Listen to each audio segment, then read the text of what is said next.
And we are back. We are the coalition, loud and proud, outrage porn-free, civilly disobedient media broadcasting live on the worldwide coalition media network here at the GoLocalLive broadcast center, deep in the heart of the city we love, Providence, Rhode Island, the naked city, the city of about 345,000 stories.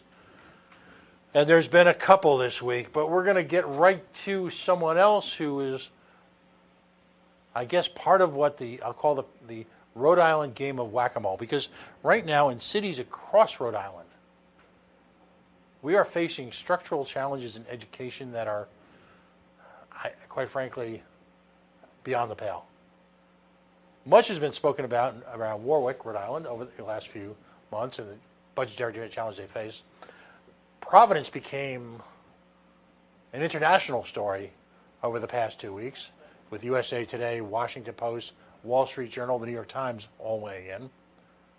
So, because of the East Bay focus of this particular production, we have given a great deal of time to Bristol Warren.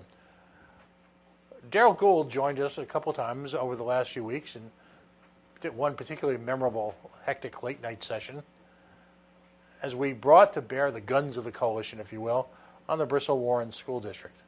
Because of the structural, and I'm using the coalition air quotes, challenges it faced. At the end of one particularly hectic night, the superintendent, much to the relief of all, chose to, either resign or announce his resignation, depending on which political shill you spoke to that week. My words, not my guess. And clearly facing challenges that might not be quite as desperate as Providence, but really a reflection of what's going on around the state. So it is with great joy that I welcome back my friend, someone that I've been involved with politically, full disclosure, for a number of years, someone who is a sponsor of this production, Daryl Gould. Daryl, welcome back to the show. Thanks for having me, Pat. All right, so Daryl, your efforts have been yeoman-like.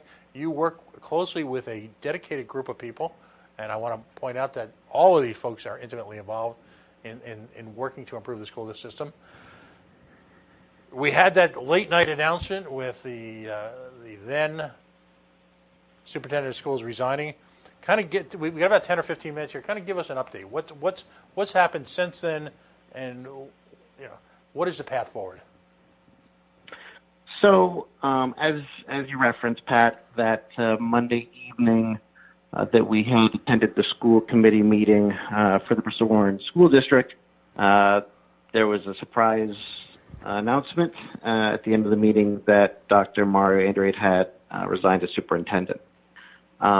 This came as a surprise to a lot of us because we'd fought on a lot of these issues for years. The bullying issues our district faces are not new. The IEP issues, the 504 issues, the disciplinary issues, these are issues we've been dealing literally for years. So we were really surprised and wondered a little bit about the impetus for the sudden resignation.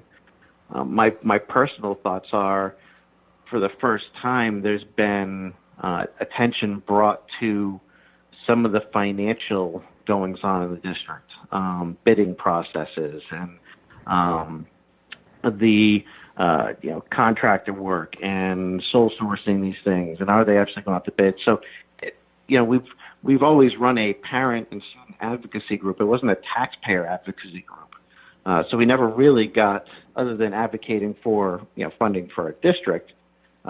We haven't really looked at the financial underbelly of the district, and I think that there's really something there. And my personal thoughts are that may be what was ultimately the largest driver for Dr. Andrades getting out. We are in the process of trying to determine what that looks like. The message from the school committee is this is something that has been in talks about for months. I think that's just damage control at this point, given that there was a wondering who was going to be the interim. Anytime if you have a plan to succeed somebody, the first thing you do is, in succession planning, is pick who your interim or your next person is going to be. If you've been talking about that for months and you don't have anyone identified, then I think that's problematic unto itself. So we really haven't seen. We're hoping to get some more information through requests, whether it's FOIA requests or open meeting request type stuff, that we can get some visibility into what his departure looked like. For many of us, we are of the opinion that Dr. Andrade could have been terminated with cause, so there really should be no impact financially to the district as far as if there was some sort of buying out of his contract. I think if that was done, that would be a grave mistake, because I think there was enough there to fire him with cause. So that's where we are with the superintendent. There is an active search right now for the interim and long-term replacement for Dr. Andrade. As we've talked about quite a bit, this is just one small step in everything that needs to happen. And much like you referenced, Pat, I'm very fortunate that I work with a great group of parents, a growing group of parents that are really involved and really passionate about this stuff. And we actually had a gathering, kind of an informal gathering of us earlier in the week. And the downside of, it's very positive to see everybody getting together and working together to a common goal. The downside is for every person that comes into our group, they have a whole slew of stories of their experiences and what they've had to deal with. And it's tough. There was a point I was shown a writing sample by a student who's entering 6th grade in our district. And this writing sample was something you'd see out of or expect out of maybe a 1st grade student. Just random punctuation, gross phonetic spelling. It just wasn't working. And so it begs the question, how is this child allowed to move through a system when clearly they're not operating at grade level? And I think it lends to, much that, like you've been saying with everything going on with Providence, this is the perfect example of the failure of our public school system, where we don't do anything well. A large portion of our students are damned because of the zip code that they live in. They're to attend poor schools. And we're talking about suburbia here. This isn't inner city. We really shouldn't be dealing with the problems that we're facing here. And it's systemic. It comes from a curriculum standpoint. There is a systemic, failure to adhere to the districts and the state's own policies when it comes to discipline. So there's just so many aspects of this that have come off the rails that it's almost overwhelming at times, and you really have to, focus in on one aspect of it and really hope to make change there. Because if you look at trying to change the whole thing from a systemic standpoint, it's overwhelming, and quite honestly, I don't think it's possible. So something dire has to be done. My hope is that we have options for other educational options for our kids. I hope we get them in our district before my kids move on, because I can't. If I'm finding it more and more difficult to struggle with, knowing how the sausage is made and continuing to send my kids into that factory. And that's the toughest part. Becoming more and more difficult to deal with. Right. So many folks these days, never mind when there's a husband and wife or partners involved who have the stronger circumstances of a 2-income or maybe 3-income family. Particularly challenging if, in fact, it's a single mom or a single dad, and the finances associated with that. They often are precluded, not because of a lack of desire or a lack of love with the child. It may be simply a question of expertise. It may be simply a question of time or familiarity. Have the tools really to do a clinical assessment of their children's educational opportunities. And that's exacerbated. I think for too long. I think too long people have, I hate to say it's misplaced trust. We've misplaced trust in our school district. We've trusted these people to make the in decisions that were in the best interest of our students, and to work in what's most important to their education. We've seen profiteering. People have found ways to monetize our public education system. We've seen, nepotism and politics creeping into, small, school committee boards and things along those lines. It's a level of corruption from top to bottom that it's gross. It really is.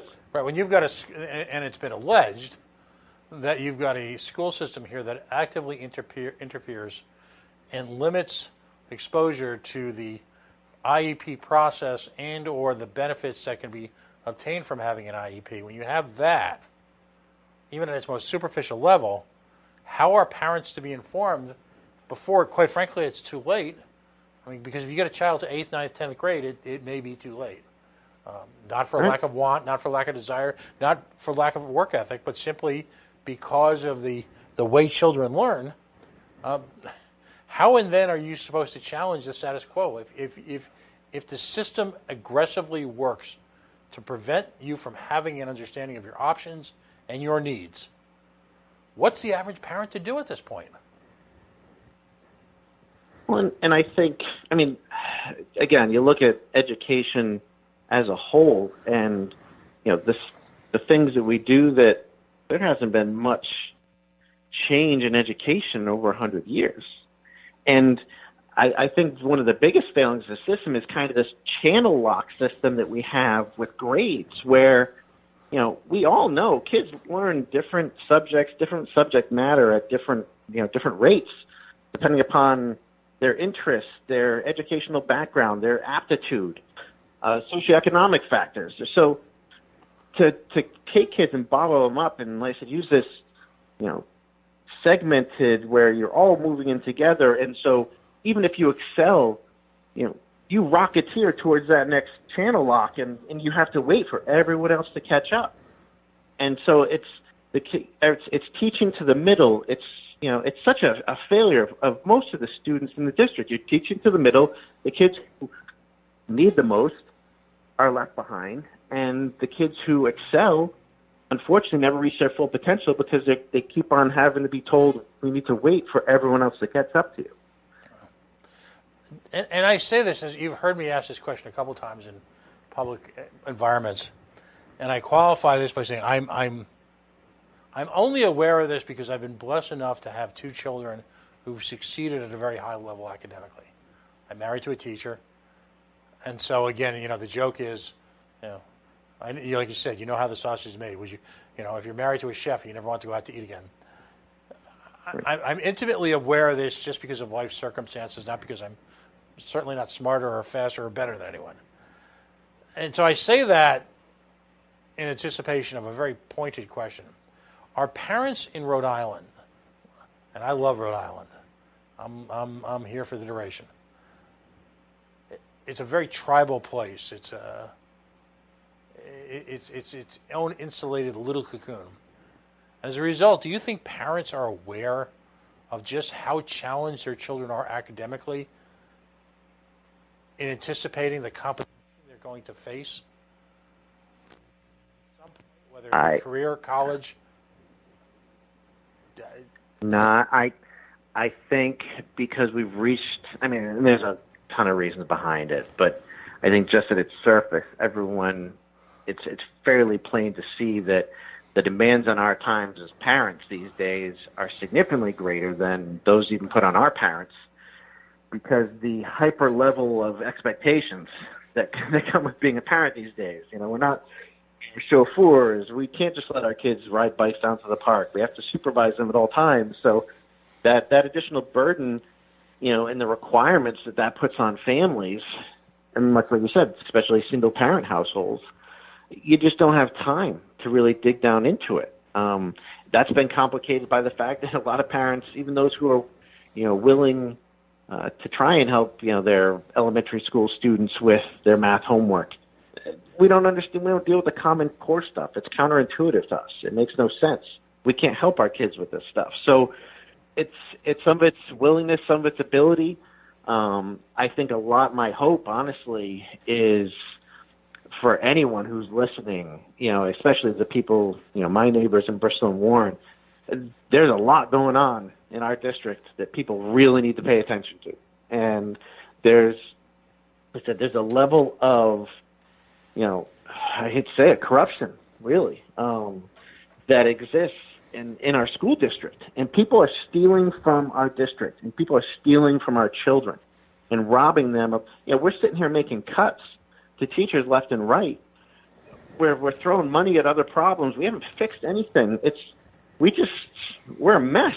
And I think we're going to be the only thing that the biggest right now, the school committee for Bristol Warren should be sending flowers and chocolates to the good people in the Providence education system, because that is the only reason why Bristol Warren is not totally front page news right now. It's because there's another education story that unfortunately just has to be a house of horrors. Right. It is so bad and it's so egregious that even though ours is terrible, we just, even at our worst, we just don't have the ability and resources to be as bad as Providence is, because of the nature of, that being obviously a city and us being small suburban environment. Right. If there was a movie analogy, you folks would be Dracula, Providence would be Hostile. It's that bad. And yet, and this is what's been startling to me. We're a few months into Kickamuet's middle school generated crisis, if you will, that now clearly has reached across the board to the entire Bristol Warren school system. And at least someone at the very high level met their doom over it, or for some reason. Right. We have yet to hear a single firing, a single change in personnel in the city of Providence. How astonishing is that? It's knowing how bad Rhode Island is and how this is business as usual. Yeah, the fact that our new education commissioner is falling right into the Rhode Island, I know a guy, nepotism garbage that we become a part of our governmental and state culture. Mm-hmm. This is a few weeks after being on the job. So I don't know what. I feel bad. I feel really bad for the good people in Providence. The stories that are coming out of, as bad as I think we have it in Bristol Warren, and there's a lot to be concerned about. It's like I said, it's not hyperbole to call it a house of horrors. What's going on in that district it's just morally reprehensible, disgusting. And incredibly enough, it's the middle of July. Depending on the school system, you've got anywhere from 40 to 60 days left before school starts again. Is there anything that leads you to believe that we can expect any short-term improvement whatsoever in Bristol Warren School District? I think it's possible. I think we have some opportunities with some open positions, ranging from interim superintendent to some of the vacancies at principal. So I think there is an opportunity to bring some new people in here without the bad habits, without the connections, hopefully, that have led to some of the bad behavior. Mm-hmm. I think there needs to be, we really need to look at our school committee. I think there's still some people who are aware or have participated in questionable behavior, which I would characterize as unethical up to and possibly including illegal. So I think we have to get rid of a lot of the bad apples. We can't really fix things until the bad teachers, the bad administrators, the bad players and staff, or whoever's involved, anyone who's again profiteering off the system or doing things at the students' expense. Those people, we need to make sure those people are gone because they're a cancer, and we won't really be able to turn things around unless we have leeches like that. Removed from the system. So I think my optimism, the optimism that I do have, comes from really, Pat, the people that I see working on this. There's a level of dedication in our district that I have not seen since my kids are in school. So that my daughter's going into 8th grade. So For the last 8 years, we've been, for the better part, we've been fighting on these issues.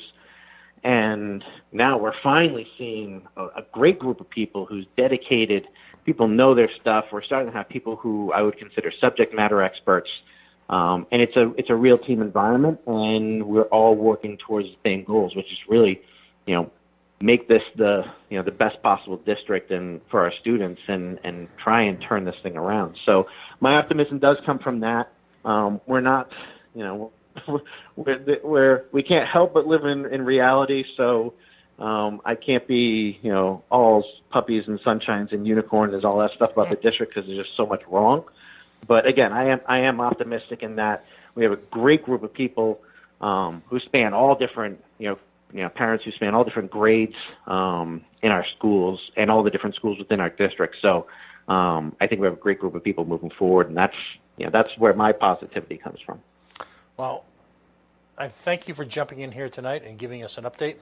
I know that you're from time to time going to join us, and feel free to use our platform here as a way to reach out to folks across the district and really across the state, because the lessons that you're learning as far as what to do in a crisis situation clearly can be extrapolated to districts from Warwick to West Warwick to Providence and across the board. And the key factor, of course, is motivated, caring, interesting parents. It was heartening to see the Central Falls, for example, parents show up and be so aggressive and so frustrated with the state's takeover. Yet, at the same token, we're still talking about a state takeover of Providence. Oh my. Stick with it, buddy, and my congratulations to all the parents and all the community members out there who are fighting such an important fight on behalf of young people. This is a wonderful state with wonderful people, caring, smart. It's just a question, I believe, of focus, and you guys are doing a great job. So thanks for joining us tonight. Thank you, Pat. Thanks, as always. Thanks for having me, and thanks for all the support. All right, Daryl Gould, educational activist, Bristol Warren School District, Regional School District, working cooperatively with literally dozens of parents on a variety of issues. And that's the important part. It's community involvement, parental reassertion of their rights that means so much in a situation that we face here in Rhode Island, whether it be Providence, West Warwick, Bristol Warren, or we're going to take a brief moment off. My next guest, who is intimately involved in, I believe, a coming resurgence in Rhode Island's, what I call Rhode Island's Forgotten City. And that's our friends up in Woonsocket, Rhode Island. Joining me in our next segment in just a moment or two, we're going to shuffle the seats and the camera a little bit. Alexander Kethis, he has been on the show before as an environmental activist. He's decided to take it to the next level. At the Coalition, we applaud folks. We see them, the true patriots, are folks who are willing to not only be community activists, but to take their activism to a new level, which involves running for elected office. And that elected office can be a local water board, a school board, in this case a town council, a mayoralty, or at the statewide level, the General Assembly or perhaps one of the executive offices. Folks who are willing to do so, to extend themselves, deserve a hearing, our support, and our gratitude. So we're going to take a quick break now. As always, we are the Coalition, loud and proud, outrage porn-free, civilly disobedient media. We're broadcasting live on the Worldwide Coalition Network at the GoLocalLive Broadcast Center. Folks, if you have a moment, like us on Facebook, follow us on the Mighty Mighty Twitter at Coalition_radio, and check out our new offerings in terms of our podcasts as we share them from the Facebook and our YouTube videos. Stay tuned. Alexander Kethis in studio. We'll be right back.